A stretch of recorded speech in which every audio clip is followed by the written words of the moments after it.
tonight, whether you are headed out or staying in, love is certainly in the air. Many of you right now probably getting ready for some of those big Valentine's Day plans. And more love is in the air than usual. The National Retail Federation says the average person spent more this year compared to last. This year, the average shopper spent $193 on their Valentine.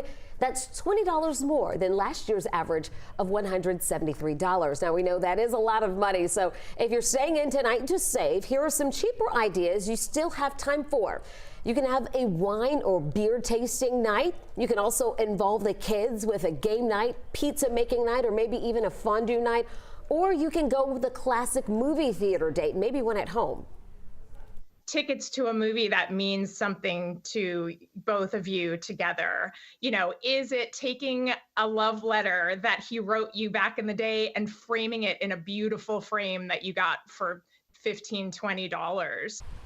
Yeah, you kind of got to get creative. So while the flowers and candy and cards are very nice, health experts say you should give yourself a gift this Valentine's Day, and it won't cost you a penny. That's what I'm talking about, a little self-love. I got my manicure today. Jody Baumstein is a licensed therapist at Children's Healthcare of Atlanta. She says self-love means listening to yourself. Maybe you need to exercise. Maybe you need a nap, a little rest. She says to tune into what you need and let yourself have it, but at the same time, give yourself a little grace.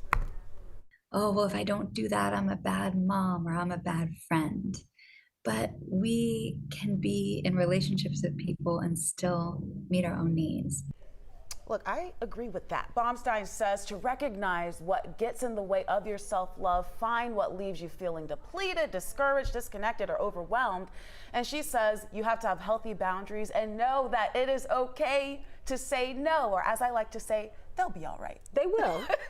Another good point she makes is that self-love isn't just good for you. If you have kids, it could actually teach them that it's good to love themselves too. Life and death are in the power of the tongue. I know, a good lesson to learn earlier. And a good relationship with yourself can also lead to healthy relationships with those around you.